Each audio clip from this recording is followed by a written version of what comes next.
Hey, Kyle. Can you just update us on what you saw, or just what Fred Warner's status is, and just how he's dealt with the last week, and then also just how dependable he's been for you guys, entering his third season?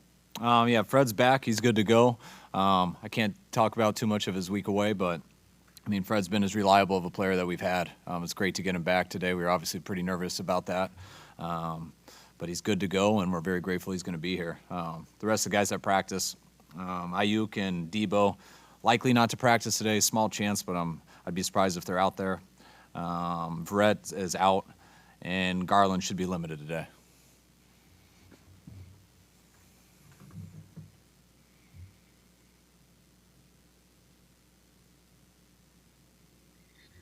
Kyle, you guys are going against a mobile quarterback again to start out the season. That was kind of more of a challenge last year.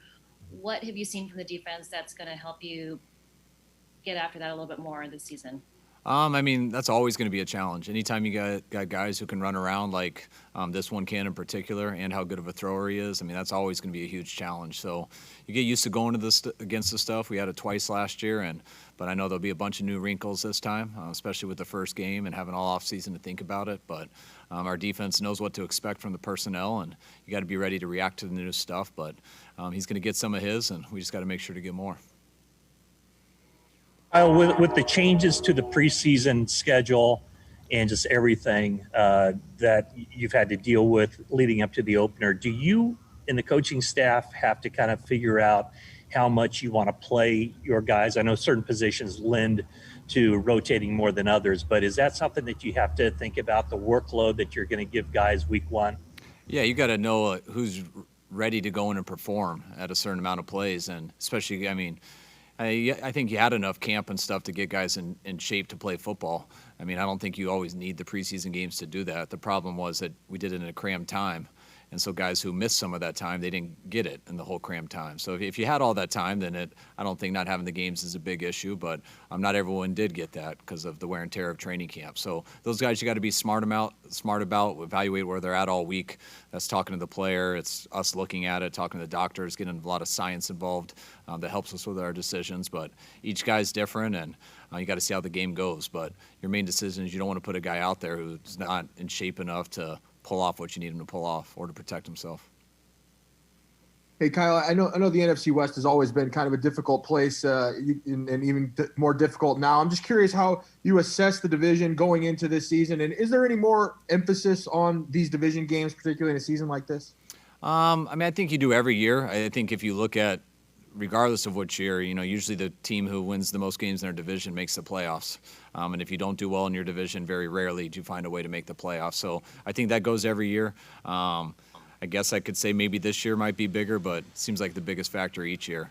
It'll be different without the crowd noise in the West that you usually have every place, so we'll see how that goes. But it's pretty much always as important as it is this year. Kyle, have you guys finalized whatever the sound situation inside Levi's is going to be for Sunday? And, yeah, it's more of a I think it's a consensus for the whole league. I believe it's 70 to 75. So we're going to decide on those two. We'll keep it a secret for some reason so they don't play with the right decibels the whole week, but we'll see if that's an advantage for us. We'll surprise them on Sunday. There was a video clip of you calling it human torture. Just how much of an adjustment period is that for even the coaching staff, just procedurally? I think it'll be a huge adjustment for everyone out there. You don't realize just what constant noise is like. It's not about being loud or too low. It's about just constant. I mean, usually when the plays start, you get to hear the pop and you get to hear football. When things aren't going on, you can have conversations with people and stuff. So just the constant noise is a little tough to deal with, but fans won't be having to deal with it. That'll just be us. So hopefully we can make sure that doesn't affect our game, which it shouldn't. It's more about just irritation of it, and then you embrace it and realize that can't affect you unless you let it affect you, and you just go back to playing football.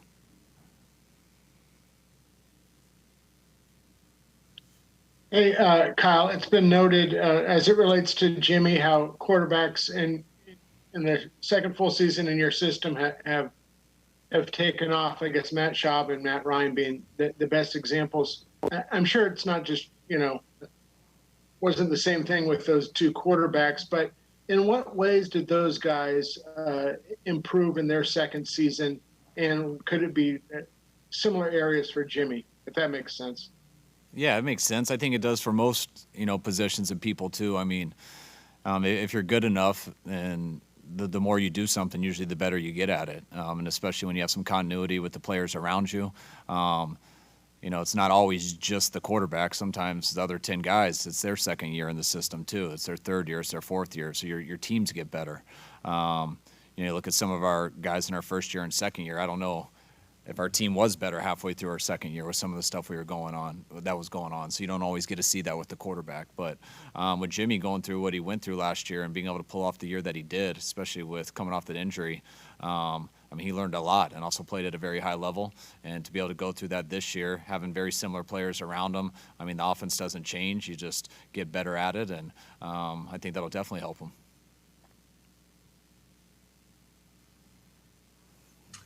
Hey, Kyle, now that training camp is through, with across the league a lot of success keeping the virus down, how optimistic are you that things are going to go smoothly throughout the whole season? I don't expect it at all to go smoothly throughout the whole season, whether there's COVID or not COVID. You always, so many things happen in an NFL season that it's always a different team that you end with that you started with, just with the injuries and everything that happens. On top of that, putting in a pretty unprecedented thing that we are going through with the state of this pandemic and everything. I definitely expect things to happen, and you got to be ready to adjust to all of that. Everyone's going to do as good as they can, which I think we have as good of a situation as possible with that stuff. But you're expecting things to happen, and when it does, you deal with it the best you can. You make sure people are healthy and you're doing things the right way, and you hope you never have something where it makes it impossible to go out there and compete. Hi, Kyle. George obviously didn't play much against the Cardinals last year, but he did have that highlight reel play against Budda Baker.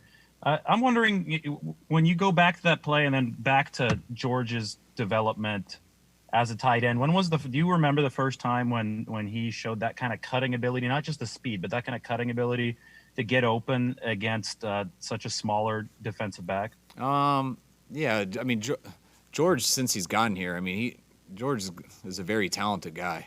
For our first time with him in training camp, we just felt very fortunate to get the guy that we got, where we got him. The way he moved around, the way he ran. He's only added size on himself since he's been here. And he's also gotten a lot healthier since he was his first couple of years. But the second year, the stuff that you could see him do with the football in his hands, not always in routes, but just the ability he has in the open field to run. On that one in particular, I thought it was more after the catch. He just had to throw him off of him to get him off of him in that situation. He's a sticky cover guy and as good of a safety as there is in this league. And George is as good of a tight end as there is in this league. So it's always been a fun matchup, even though it was small. Even though it was short to watch him last time. But I expect that being a really tough matchup for both guys for a long time. Hey, Coach, I haven't seen what the air quality looks like in Santa Clara, but in San Francisco, it's orange. Have you seen, I know you're getting ready for a game, but have you seen any of these pictures on social media, and what are your thoughts about the air quality and what's going on in our state with the fires? I haven't seen it on social media, but I've seen it out here. We just got back in from walkthrough, and it's orange out here, too. I feel like I'm in the book of Eli. It's like an apocalyptic state out there. But surprisingly, the air quality doesn't seem as bad as it looks. A few weeks ago when we had it, or last week, it got past 150 here for us. But today, when we were just out there 15 minutes ago, the air quality was at 69, I think, which isn't close to what it's been. But yeah, it definitely looked different out there. Kyle, you had a lot of praise for Dante Pettis when early in training camp. I'm just wondering whether he followed through with that, for the rest of training camp and these recent practices, and how you feel about the prospect of him possibly starting, having a big game reps wise on Sunday. Yeah, we got with two receivers up this week. With them being day to day, we're ready for any situation with the receivers. Whether Dante is going to play a lot, play a little, he's kind of in the same boat with about four other guys. But what I can say is Dante is so much more prepared right now for the season than he was last year at this time. Just the work he put in when he was away, the stuff I said earlier in the year, but it definitely hasn't changed. Everyone battled through camp and had some good days, some bad days, but Dante was so prepared for camp, fought through camp, the tough days, and I think took a number of steps forward as a receiver. And whether he gets this opportunity this week or some other time throughout the year, he's put himself in position to have a chance to be successful. Hey, Kyle, I know in years past you might have waited a little later in the season to determine captains, but has that been something that's been determined so far? Yes, they voted on it Saturday. I think I announced it Monday. There's 7 of them. I think last year we had 5. I think they changed the rules. We're allowed to have 8 this year. But the guys, if I can remember, we had Jimmy, Kittle, and then we had McGlinchey and Trent. Yep. And then on defense, we had Armstead, Sherman, and which one? And Fred. So we got 7 there. Room for one more if we decide to go that way. Hey, Kyle, with everything different this offseason, no preseason, et cetera, mentally, does this week feel like a different week 1 at all than it has in the past? Yeah, it definitely feels like a different week 1 because it's just we're such creatures of habits. And I'm doing the same thing I've done on every single Wednesday for the last 17 years. I mean, as far as getting ready for your Wednesday practice, you know how every Saturday is, every Sunday. You just have, the feelings that you have every year. And they're all a little different this year because we're off a little bit with our schedules and the process that we usually go through. But everyone's in the same boat. And so once you think about that and you realize like it's a little weird for everyone going out there and feeling their way. But once that game starts, it's week 1 like it always is. The crowd might not be there the same, which, I watched the NFC Championship game Sunday. They had it on TV here, and that was really cool to watch that on TV like a fan and to see how crazy our stadium was the last time we were in it and how cool that was. And I know how it was when we first got here, and it wasn't quite the same. And just the hard work and everything that the players put in to give the stadium something that exciting to be about. And watching it on TV, it pumped me up. But then you realize, oh man, like it's not going to be like that this Sunday, which you got to talk to the players about because that energy that our stadium started to get like last year, I mean, it fueled us. But I also want to remind the players that the way they played, I think, fueled the fans. And I think both people earned that. And it sucks for the fans that I think what we've earned and to get them to something to be excited about. It sucks that they can't come there and be a part of it with us. And that hit me more Sunday than anything, just watching it on my couch at home.